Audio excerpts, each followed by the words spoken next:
Magandang araw mga kasarimanok. Samahan niyo po muli kami sa isa namang kampyong episode ng Kapihan at Sarimanukan with the Sarimanok Industry Champions.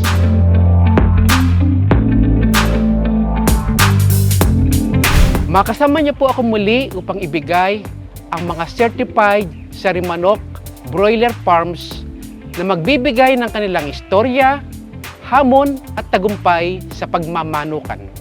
At ngayong araw po ay makasama natin ang isang matagumpay na broiler farm mula sa Nasugbo, Batangas, ang Pedhurst Poultry Farm. Panoorin po natin. Naku, bago tayo nagkampiyon, ang dami nating challenges. Bago tayo naging kampiyon, nalubog muna tayo sa talo. Okay, kaya tayo natuto.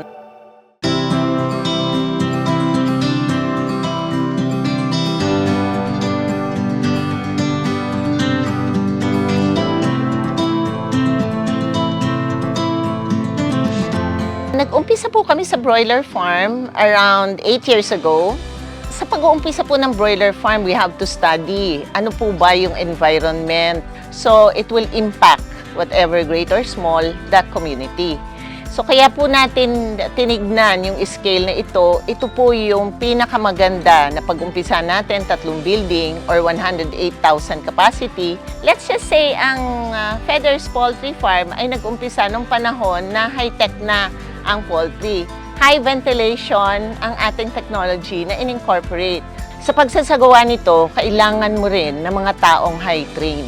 So, tinitrain po namin yan. Isa pang kinoconsider namin, sino po yung aming magiging partner sa negosyo o mag-champion nito.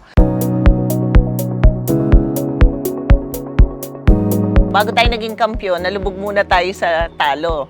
Okay, kaya tayo natuto, no? Isa po dyan dahil sa nagkakaroon tayo ng extreme weather changes, ang sinisipon, no? So nagkakaroon sila ng problema sa lungs, may respiratory challenges talaga.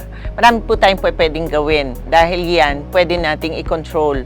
So dapat po kalidad pa rin ang ating pagbabasihan para makapili tayo ng tamang supplier at makagawa tayo ng eksaktong desisyon. Ano po ba yung nangyayari dito sa ecological waste? Kasi po pagka po ang kinain ng manok ay hindi well digested. Ang nangyayari po, kesa po tayo ay maka-zero in dun sa ecological waste or mas lesser ang footprint natin, mas expanded po, mas dumadami yung problema. Isa pa pong problema dyan, yung malnutrition ng manok. Dahil pag hindi po well digested ang kinain, hindi rin po magbabalanse o hindi magta-transfer equivalent sa inaakala nating target natin nakita. Dahil hindi po maibibigay yung tamang laki na gusto natin for our target market. Dahil po sa nakita namin ang mga nangyayari o challenges na ito, lalo-lalo na sa health problems sa manok, dapat pala ang tamang pagkain ang ibigay mo sa manok para magawa mong makuha yung tamang pagkita. Dahil sa 8 taon na po kami sa farming, sa broiler, marami po kaming pakain na nakita na patunayan naman na talagang maganda sa manok. So, napakagandang detalye na nakita namin nung in-offer sa akin ng Sarimanok. Unang-una, basically, sa economic, pasok siya. So, doon pa lang kasi sa byproduct nito o sa waste, makikita mo na ang ebidensya. Ang Sarimanok, sa pamamagitan ng UNACO ay hindi lamang isang brand. Sila ay isang institution. Napag-alaman ko lahat ng aspeto sa farming, ibinibigay nila ang tama at kaukulang pag-aasikaso.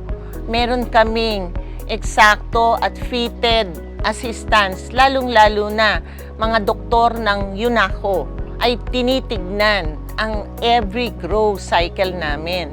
Hindi lamang sa pagbebenta ng tamang pagkain, tamang nutrisyon, makita nila hanggang dulo, makukuha ng isang naghahanap buhay ang tamang pagkita at makakaagapay natin ito sa ating pag-unlad.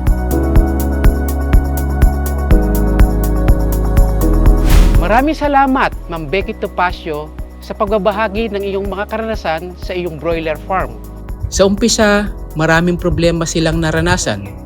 Nandyan po yung respiratory tract infection at diarrhea.